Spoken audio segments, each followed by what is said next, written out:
안녕하세요. 소영 목사가 들려주는 신앙의 집을 바르게 짓는 사람들의 교회 신집사 교회에 오신 것을 환영합니다.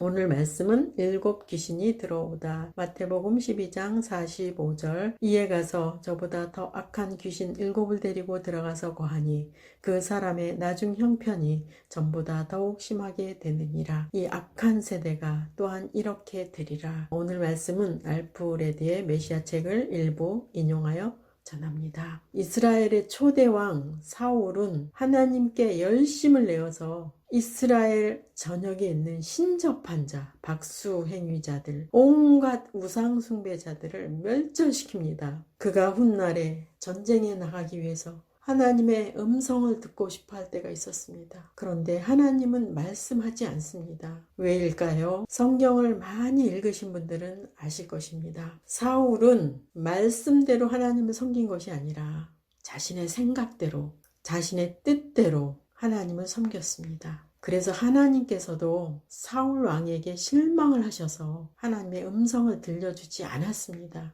사울이 전쟁을 나가기 위해서 전쟁에서 승리할런지 패할런지 알 수 없어서 하나님의 음성을 알고 싶었습니다. 답답했습니다. 결국은 사울은 자신이 멸절시킨 신접한 자들을 찾아 나섭니다. 사울은 하나님 앞에 우상을 없애려는 열심은 대단했지만 우상을 내버린 빈 공간에 주인이신 하나님을 모시지 않았고 하나님을 경외하지 않았습니다. 사울은 결국 전쟁에서 죽게 됩니다. 신약시대의 이스라엘 백성들은 자신의 선조들이 구약시대에 우상 숭배로 인해서 하나님께 징계를 받고 하나님의 복을 받지 못한 것을 깨달아서 그들은 온 나라에서 우상을 다 없앴습니다. 그런데 정작 그들의 신앙은 외형적인 신앙으로 외식적인 신앙으로 바뀌어가고 있었습니다. 그 빈집에 인격적인 하나님 모시지 않았어요. 바리새주의의 온갖 형식적인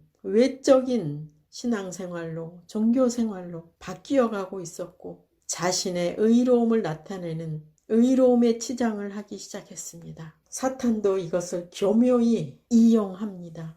일곱 귀신을 데리고 그 집에 들어갑니다. 거기 거주해도 의심스럽게 보이지 않았습니다. 우상 숭배라는 불결함이 제거되었지만 율법 연구, 율법 준수에 대한 교만, 자기의 의, 바리새주의적 열정으로 장식된 외식적 신앙으로 과거보다 후에 더 심하게 하나님을 마음을 아프게 했습니다. 청소되고 수리되어 빈 집에 예수님을 주인으로 모셔야 합니다. 다른 무언가가 들어올 틈을 우리는 차단해야 됩니다. 예수님께서 성전을 청결하게 하실 때 성전에는 매매하는 자들, 돈 바꾸는 자들, 비둘기 파는 자들이 있었습니다. 예수님은 상을 엎으시고 채찍으로 치시면서 강도의 소굴로 만들지 말라고 말씀하셨습니다. 여러분 혹시 예수님이 너무 강하시고 선하지 않다고 여러분 생각하지 않았습니까? 사실 성전에서는 돈 바꾸는 자들, 매매하는 모든 자들이 사실은 기득권과 합쳐서 이익을 취하고 있었습니다. 그 이익을 취하는 것이 상당했습니다. 어마어마했습니다. 그러므로 인해서 백성들은 탄식하고 괴로워하고 있었습니다. 너무나도 힘들게 재물을 가지고 가도 받아주지 않았습니다. 성전에서 사서 하라고 하면서 자신들이 거기에서 이득을 취하고 있었습니다. 예수님이 성전을 청결하게 하실 때 백성들은 속이 다 시원했을 것입니다. 주님께서 자신들의 마음을 알아주는 것처럼 그들의 마음이 후련했을 것입니다. 주님께서는 성전의 목적을 말씀하십니다. 내 집은 만민이 기도하는 집이라고 말씀하고 있습니다. 성전의 목적이 상실될 때는 여러 가지 문제가 생깁니다. 여러 가지 이권 다툼이 생깁니다. 여러 가지 악한 일들이 일어나는 것입니다. 성전의 목적은 하나님을 만나는 곳입니다. 하나님께 기도하는 곳입니다. 하나님의 은혜를 받는 곳입니다. 하나님의 사랑을 받는 곳입니다. 인간이 그 사이에 끼어들 때는 문제가 생깁니다. 여러분, 성전은 주님이 계신 아버지 집입니다. 우리는 말세를 살아가고 있습니다. 그리고 재난의 때를 살아가고 있습니다. 그리고 하나님의 원수 사탄과의 싸움을 하는 성도로 우리는 부르심을 받았습니다. 우리는 외적으로는 우상 섬기는 데서는 벗어났습니다. 우상 근처에도 가기 싫어합니다. 그러나 사탄의 작전도 대단합니다.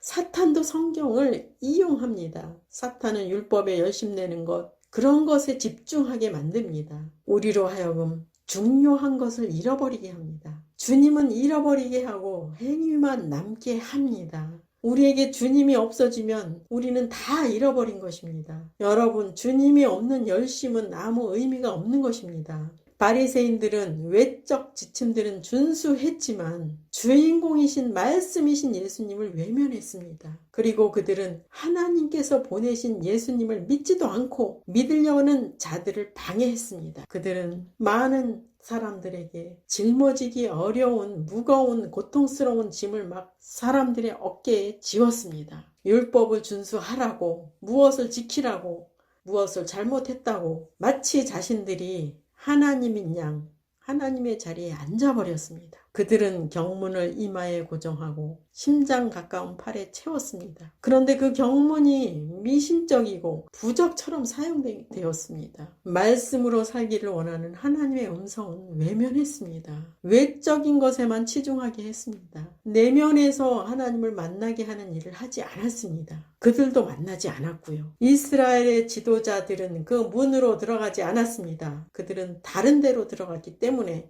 절도나 강도입니다. 그 문의 실체는 예수 그리스도입니다. 예수님을 통해 들어가는 자만 구원을 얻고 안전하고 생명의 꼴과 육신적인 꼴도 얻습니다. 삼위 하나님을 섬기는 여러분, 외적 신앙의 모습만 갖고 신앙생활을 하지 않았는지 돌아보시기 바랍니다. 주인공이신 주님을 항상 모시고 있는지 자주 점검하시기 바랍니다. 주님 없는 교회는 목적이 상실된 교회입니다. 주님 없는 마음의 성전은 일곱 귀신의 집으로 사용당합니다.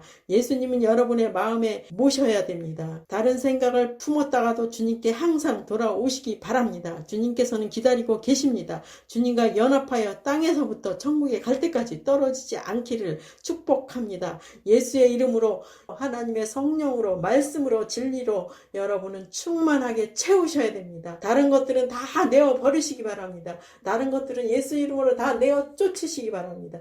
여러분은 성령으로 사는 여러분 되시기를 예수님의 이름으로 축원합니다. 마지막 시대를 살아가는 하나님의 백성 여러분, 교회는 다니지만 예수님을 그리스도로 믿지 않는 여러분, 하나님에 대해서 예수님에 대해서 잘 모르시는 여러분, 가나안 성도 여러분, 우리 함께 성경에 근거해서 성령의 능력으로 신앙의 집을 말씀대로 바르게 건축하도록 합시다. 누구나 유튜브에서 신집사 교회를 구독하심으로 신집사 교회 사역에 동참할 수 있습니다. 신집사 교회를 통해 영상으로 선교하는데 동참하기를 원하시는 분들과 함께 연합하기를 원합니다. 아브라함 목사에게 언제든지 연락 주십시오. 우리 주 예수 그리스도의 이름으로 축복하고 또 축복합니다.